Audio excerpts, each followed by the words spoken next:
Arts. Will trustee Brett Rockhan please escort the candidate to the lectern?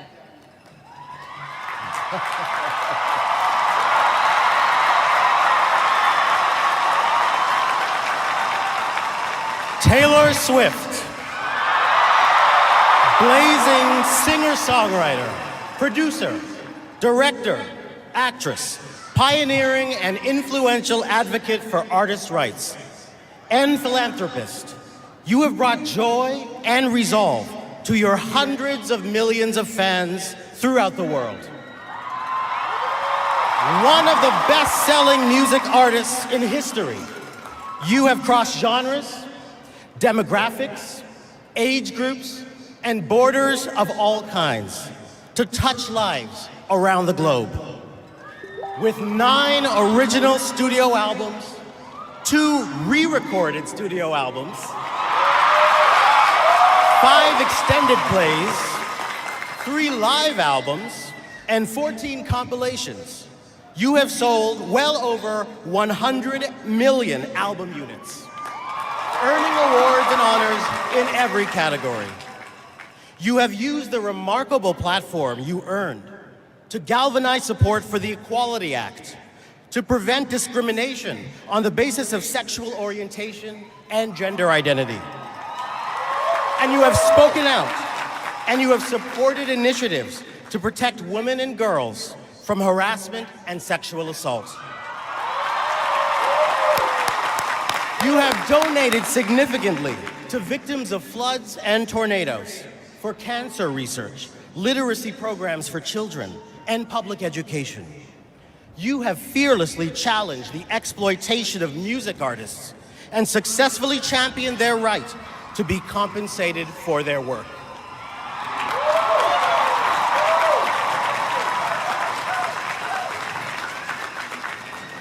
Taylor Swift.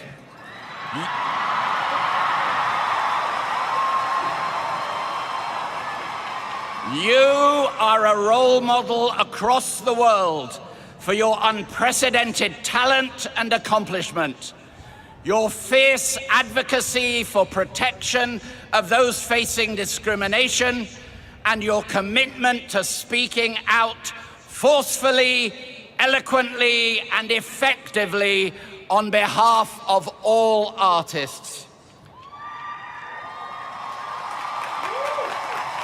By virtue of the authority vested in me, I am pleased to confer upon you the degree of Doctor of Fine Arts, honoris causa.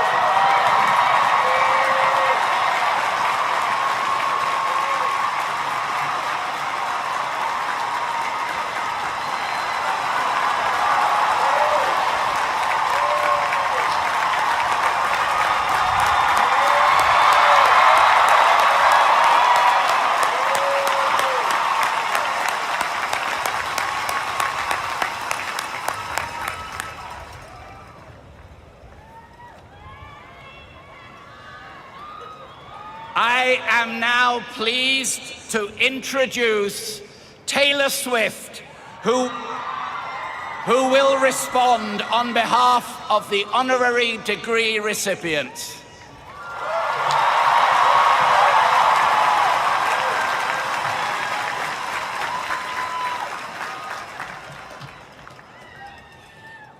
Hi, I'm Taylor.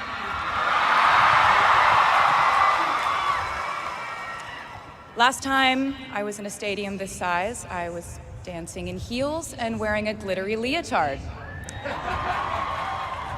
This outfit is much more comfortable. I would like to say a huge thank you to NYU's Chairman of the Board of Trustees, Bill Berkeley, and all the trustees and members of the board, NYU's President Andrew Hamilton, Provost Catherine Fleming, and the faculty and alumni here today who have made this day possible. I feel so proud to share this day with my fellow honorees, Susan Hockfield and Felix Matos Rodriguez, who humble me with the ways they improve our world with their work.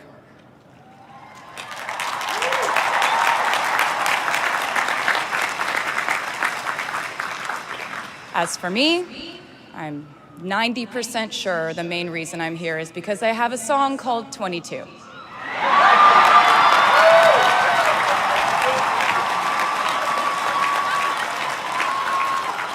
And let me just say, I am elated to be here with you today as we celebrate and graduate New York University's class of 2022.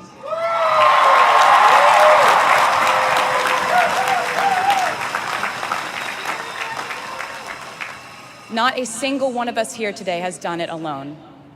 We are each a patchwork quilt of those who have loved us, those who have believed in our futures, those who showed us empathy and kindness, or told us the truth, even when it wasn't easy to hear. Those who told us we could do it when there was absolutely no proof of that. Someone read stories to you and taught you to dream and offered up some moral code of right and wrong for you to try and live by. Someone tried their best to explain every concept in this insanely complex world to the child that was you as you asked a bazillion questions like, how does the moon work? And why can we eat salad but not grass? And maybe they didn't do it perfectly. No one ever can. Maybe they aren't with us anymore. In that case, I hope you'll remember them today. If they are in this stadium, I hope you'll find your own way to express your gratitude for all the steps and missteps that have led us to this common destination.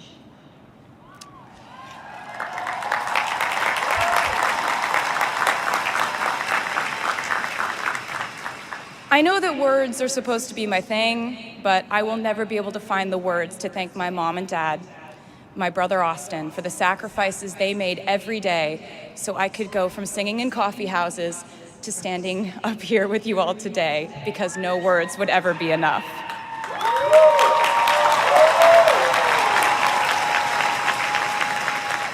To all the incredible parents, family members, mentors, teachers, allies, friends, and loved ones here today who have supported these students in their pursuit of educational enrichment, let me say to you now, welcome to New York.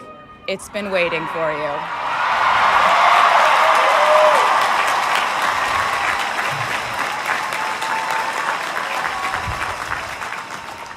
I'd like to thank NYU for making me, technically, on paper at least, a doctor.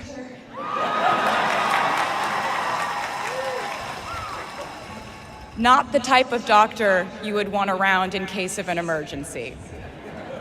Unless your specific emergency was that you desperately needed to hear a song with a catchy hook and an intensely cathartic bridge section.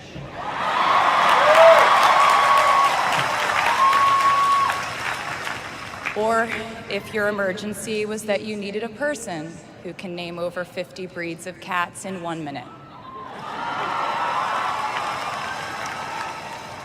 I never got to have a normal college experience, per se. I went to public high school until 10th grade, and then finished my education doing homeschool work on the floors of airport terminals. Then I went out on the road for radio tour, which sounds incredibly glamorous, but in reality, it consisted of a rental car, motels, and my mom and I pretending to have loud mother-daughter fights with each other during boarding so no one would want the empty seat between us on Southwest. As a kid, I always thought I would go away to college, imagining the posters I would hang on the wall of my freshman dorm. I even set the ending of my music video from my song Love Story at my fantasy imaginary college, where I meet a male model reading a book on the grass, and with one single glance, we realized we had been in love in our past lives. Which is exactly what you guys all experienced at some point in the last 4 years, right?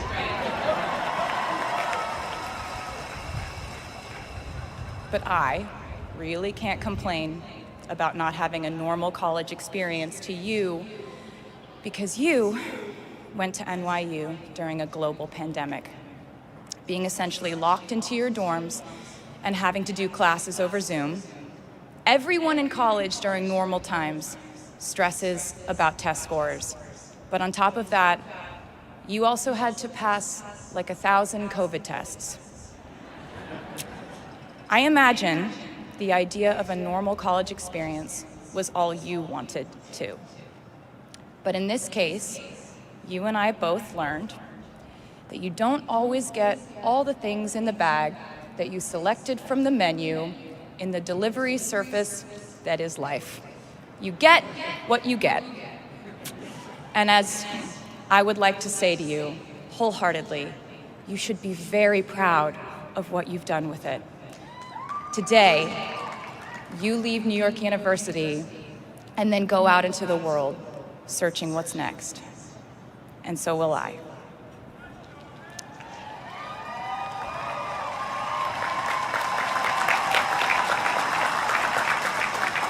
So as a rule, I try not to give anyone unsolicited advice unless they ask for it. I'll go into this more later. I guess I have been officially solicited in this situation to impart whatever wisdom I might have to tell you things that have helped me so far in my life. Please bear in mind that I in no way feel qualified to tell you what to do. You've worked and struggled and sacrificed and studied and dreamed your way here today. And so you know what you're doing. You'll do things differently than I did them, and for different reasons. So I won't tell you what to do, because no one likes that. I will, however, give you some life hacks I wish I knew when I was starting out my dreams of a career and navigating life, love, pressure, choices, shame, hope, and friendship. The first of which is, life can be heavy, especially if you try to carry it all at once. Part of growing up and moving into new chapters of your life is about catch and release. What I mean by that is knowing what things to keep and what things to release. You can't carry all things, all grudges, all updates on your ex, all enviable promotions your school bully got at the hedge fund his uncle started. Decide what is yours to hold and let the rest go. Oftentimes, the good things in your life are lighter anyway, so there's more room for them. One toxic relationship can outweigh so many wonderful, simple joys. You get to pick what your life has time and room for. Be discerning. Secondly, learn to live alongside cringe. No matter how hard you try to avoid being cringe, you will look back on your life and cringe retrospectively.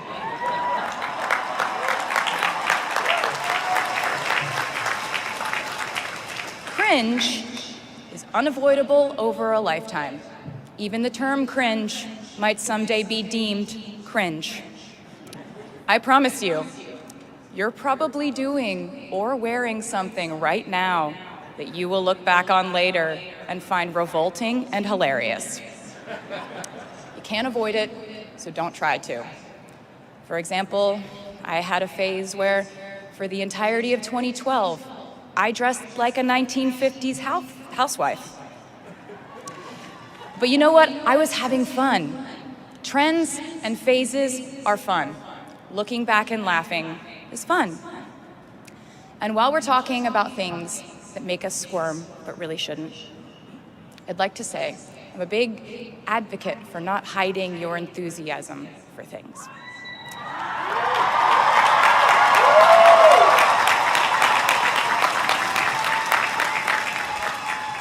It's seems to me that there is a false stigma around eagerness in our culture of unbothered ambivalence.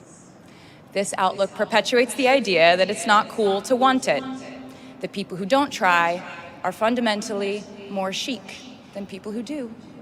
And I wouldn't know because I've been a lot of things, but I've never been an expert on chic. But I'm the one who's up here, so you have to listen to me when I say this. Never be ashamed of trying. Effortlessness is a myth. The people who wanted it the least were the ones I wanted to date and be friends with in high school. The people who want it the most are the people I now hire to work for my company.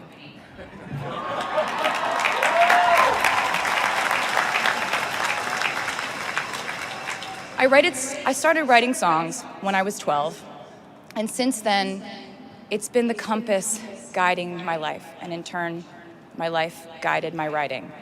Everything I do is just an extension of my writing, whether it's directing videos or a short film, creating the visuals for a tour, or standing on a stage performing. Everything is connected by my love of the craft, the thrill of working through ideas and narrowing them down and polishing it all up in the end, editing, waking up in the middle of the night, throwing out the old idea because you just thought of a newer, better one, or a plot device that ties the whole thing together. There's a reason they call it a hook. Sometimes a string of words just ensnares me, and I can't focus on anything until it's been recorded or written down. As a songwriter, I've never been able to sit still or stay in one creative place for too long. I've made and released 11 albums, and in the process, I've switched genre from country to pop to alternative to folk. And this might sound like a very songwriter-centric line of discussion, but in a way, I really do think we are all writers. And most of us write in a different voice for different situations. You write differently in your Instagram stories than you do your senior thesis. You send a different type of email to your boss than you do your best friend from home. We are all literary chameleons, and I think it's fascinating. It's just a continuation of the idea that we are so many things all the time. And I know it can be really overwhelming figuring out who to be and when, who you are now, and how to act in order to get where you want to go. I have some good news. It's totally up to you. I have some terrifying news. It's totally up to you. I said to you earlier that I don't ever offer advice unless someone asks me for it, and now I'll tell you why. As a person who started my very public career at the age of 15, it came with a price. And that price was years of unsolicited advice. Being the youngest person in every room for over a decade meant that I was constantly being issued warnings from older members of the music industry, media, interviewers, executives, and this advice often presented itself as thinly veiled warnings. See, I was a teenager at a time when our society was absolutely obsessed with the idea of having perfect young female role models. It felt like every interview I did included slight barbs by the interviewer about me one day running off the rails. And that meant a different thing to every person who said it to me. So I became a young adult while being fed the message that if I didn't make any mistakes, all the children of America would grow up to be perfect angels. However, if I did slip up, the entire earth would fall off its axis, and it would be entirely my fault, and I would go to pop star jail forever and ever. It was all centered around the idea that mistakes equal failure, and ultimately, the loss of any chance at a happy or rewarding life. This has not been my experience. My experience has been that my mistakes led to the best things in my life. And being embarrassed when you mess up, it's part of the human experience. Getting back up, dusting yourself off, and seeing who still wants to hang out with you afterward and laugh about it, that's a gift. The times I was told no, or wasn't included, wasn't chosen, didn't win, didn't make the cut, looking back, it really feels like those moments were as important, if not more crucial, than the moments I was told yes. Not being invited to the parties and sleepovers in my hometown made me feel hopelessly lonely. But because I felt alone, I would sit in my room and write the songs that would get me a ticket somewhere else. Having label executives in Nashville tell me that only 35-year-old housewives listen to country music, and there was no place for a 13-year-old on their roster, made me cry in the car on the way home. But then I'd post my songs on my MySpace, and yes, MySpace. And I would message with other teenagers like me who loved country music, but just didn't have anyone singing from their perspective. Having journalists write in-depth, oftentimes critical pieces about who they perceived me to be made me feel like I was living in some weird simulation. But it also made me look inward to learn about who I actually am.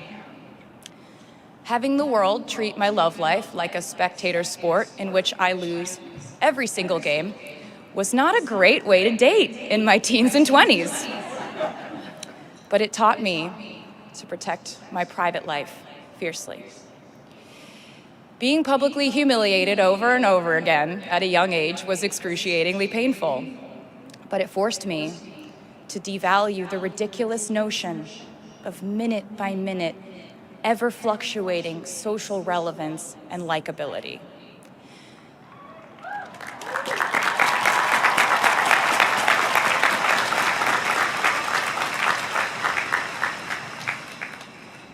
Getting canceled on the internet and nearly losing my career gave me an excellent knowledge of all the types of wine.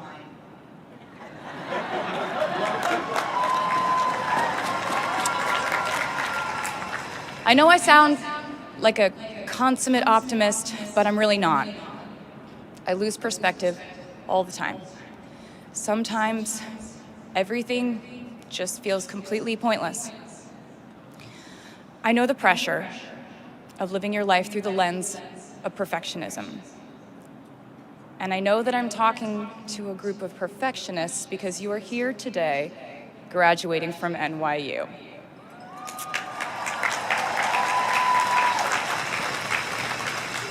So this might be hard for you to hear. In your life, you will inevitably misspeak, trust the wrong person, underreact, overreact, hurt the people who didn't deserve it, overthink, not think at all, self-sabotage, create a reality where only your experience exists, ruin perfectly good moments for yourself and others, deny any wrongdoing, not take the steps to make it right, feel very guilty, let the guilt eat at you, hit rock bottom, finally address the pain you caused, try to do better next time, rinse, repeat.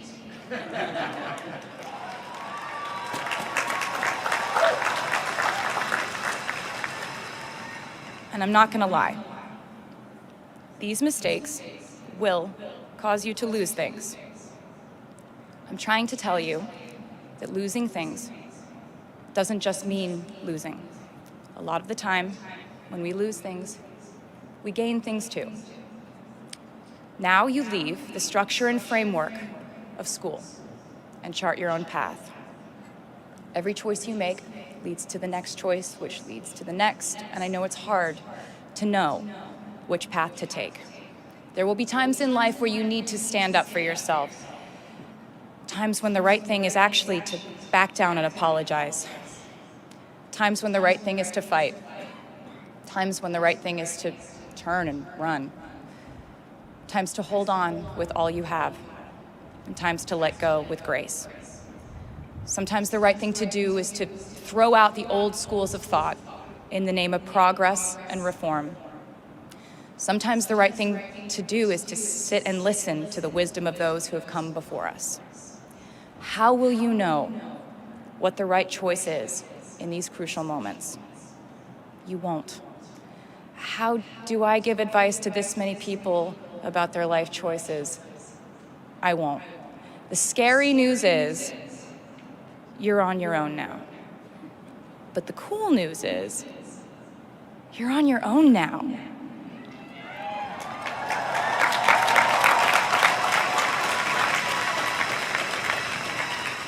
I leave you with this. We are led by our gut instincts, our intuition, our desires and fears, our scars and our dreams. And you will screw it up sometimes. So will I. And when I do, you will most likely read about it on the internet. Anyway, hard things will happen to us. We will recover. We will learn from it. We will grow more resilient because of it. And as long as we are fortunate enough to be breathing, we will breathe in, breathe through, breathe deep, and breathe out. And I am a doctor now, so I know how breathing works. I hope you know how proud I am to share this day with you. We're doing this together, so let's just keep dancing like we're the class of 22.